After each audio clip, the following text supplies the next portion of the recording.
नमस्कार, मैं हूं आपके साथ साइमा। समाजवादी पार्टी के सांसद रामजी लाल सुमन के काफिले पर रविवार को अलीगढ़ में करनी सेना के कार्यकर्ताओं ने हमला कर दिया। इस हमले के दौरान सांसद के काफिले में शामिल कई गाड़ियां क्षतिग्रस्त हो गई हैं और उनके समर्थकों के साथ झड़प के हालात भी बने हुए हैं।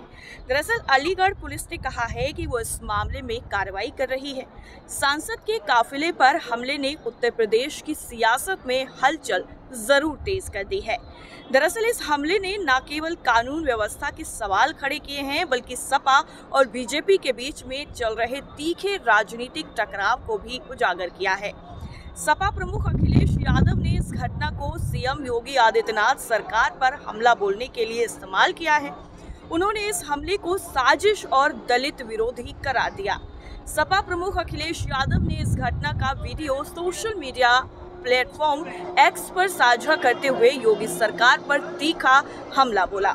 इतना ही नहीं, अखिलेश यादव ने आगे कहा है कि सांसद रामजी लाल सुमन जी के काफिले पर टायर व पत्थर फेंक कर उनके ऊपर जो जानलेवा हमला हुआ है उस एक्सीडेंट का कारण बना है, जो जानलेवा दुर्घटना में भी बदल सकता था। इतना ही नहीं, अखिलेश यादव ने यह भी आरोप लगाया है कि यह हमला सुनियोजित था और इसके पीछे बीजेपी सरकार की शय थी। सपा प्रमुख ने यह भी कहा है कि ये एक आपराधिक कृत्य है। इतने टायर एक साथ इकट्ठा करना एक गहरी साजिश का सबूत खुद है। एक बार फिर इंटेलिजेंस की गहरी चूक है या फिर जानबूझकर की गई अनदेखी है। अगर शासन प्रशासन ये सब जानते हुए भी अनजान बनने की कोशिश कर रहा है तो वो ये जान ले कि अराजकता किसी को भी नहीं बख्शती है। एक दिन भाजपाई और उनके संगी साथी भी ऐसे हिंसक तत्वों का शिकार होंगे। देश में एक सांसद के ऊपर हुए जानलेवा हमले का संज्ञान लेने वाला कोई है या फिर पीडीए का सांसद होने की वजह से वर्चस्ववादियों की सरकार शर्मनाक चुप्पी साधकर भूमिगत हो गई है। इतना ही नहीं, अखिलेश यादव पूरे तरीके से हमलावर हैं और आगे कहते हैं कि अब क्या बुलडोजर का दम बेदम हो गया है या उत्तर प्रदेश की सरकार ने अराजकता के आगे समर्पण कर दिया है या फिर ये सब यूपी सरकार की रजामंदी से हो रहा है। दरअसल आपको बता दें कि हिंदुस्तान की एक रिपोर्ट के मुताबिक करनी सेना के प्रदेश अध्यक्ष दुर्गेश सिंह ने हमले की जिम्मेदारी लेते हुए कहा है कि जब तक सुमन अपने विवादित बयानों पर माफी नहीं मांगते हैं, ऐसे प्रदर्शन जारी रहेंगे। ये हमला उस वक्त हुआ जब सुमन बुलंदशहर के सुनहरा गांव में एक दलित महिला की मौत के मामले में पीड़ित परिवार से मिलने जा रहे थे।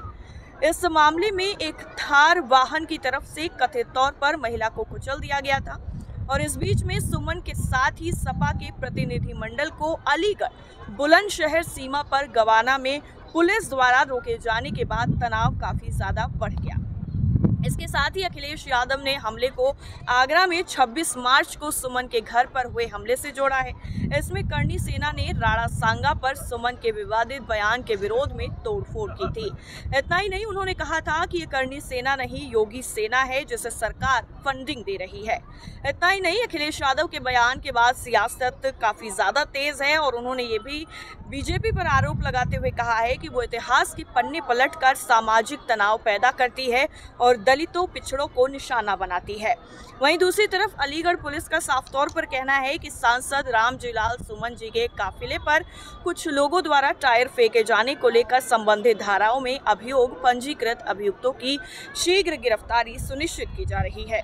प्रकरण में शिथिलता बरतने के लिए स्थानीय चौकी प्रभारी को तत्काल प्रभाव से निलंबित कर थाना प्रभारी के खिलाफ विभागीय कार्रवाई भी की जा रही है।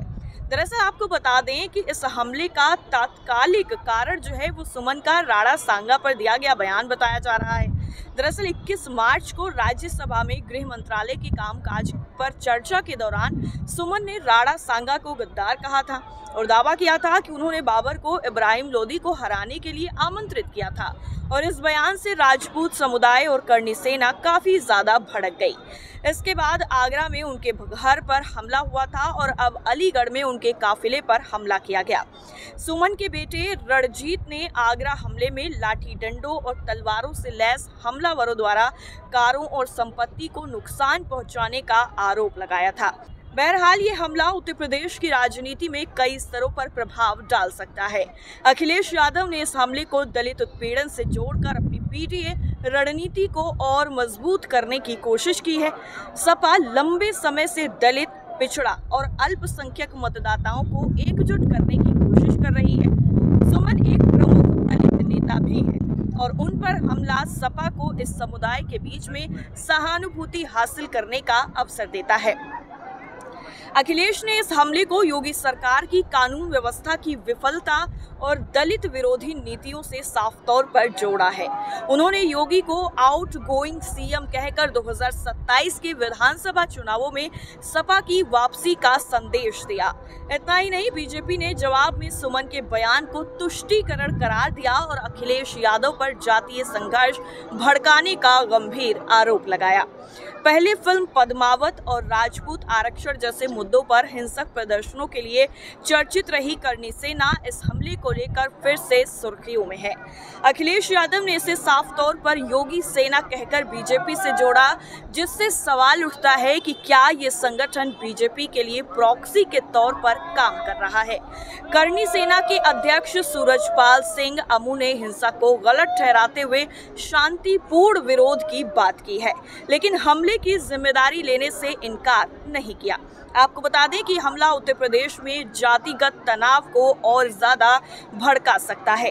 राणा सांगा पर सुमन का बयान राजपूत समुदाय के लिए अपमानजनक माना गया है, जबकि सपा इसे दलित सांसद पर हमले के रूप में पेश कर रही है। इससे दलित राजपूत तनाव बढ़ सकता है, जो पश्चिमी उत्तर प्रदेश में पहले से ही संवेदनशील माना जाता है। अखिलेश यादव ने इस हमले को 2027 के विधानसभा चुनावों के लिए एक बड़े नैरेटिव के रूप में इस्तेमाल किया है। सुमन पर हमले को दलित उत्पीड़न से जोड़कर अखिलेश यादव ने पीडीए गठबंधन को और ज्यादा मजबूत करने की कोशिश की है। उन्होंने योगी को सामंतवादी और दलित विरोधी करार दिया और हमले के लिए उनकी जातीय कनेक्शन को जिम्मेदार ठहराया। दरअसल आपको बता दें कि अलीगढ़ में सुमन पर हमला केवल एक हिंसक घटना नहीं, बल्कि ये उत्तर प्रदेश की उलझी जातिगत राजनीति को भी दिखाती है। ये घटना 2027 के चुनावों से पहले राजनीति के जातिगत ध्रुवीकरण और कानून व्यवस्था के मुद्दों को और गहरा सकती है। अगर प्रशासन हमलावरों के खिलाफ कड़ी कार्रवाई नहीं करता है तो ये बीजेपी की जीरो टॉलरेंस की नीति पर भी सवाल उठा सकता है। आपको बता दें कि ये घटना उत्तर प्रदेश की सियासत में एक नए टकराव की शुरुआत भी हो सकती है और इसमें अखिलेश यादव ने पूरी तरीके से राजनीतिक लाभ लेने की कोशिश की है और योगी सरकार को जमकर यहां पर घेरा है, जिसके बाद से लगातार सियासी बयानबाजियां हो रही हैं और इस हमले को जिस तरीके से देखा जा रहा है, कानून व्यवस्था पूरी तरीके से फेल बताई जा रही है। उसके बाद भी कई तरीके के सवाल उठ रहे हैं कि आखिर इतनी बड़ी संख्या में जो टायर हैं वो एक जगह पर इकट्ठा कैसे हुए और उसके बाद ये जो हमला है वो आखिर इतने प्री प्लान तरीके से कैसे किया गया। इस पूरी रिपोर्ट पर आपकी राय क्या है, कमेंट करके जरूर बताइए। फिलहाल के लिए इतना ही, नमस्कार।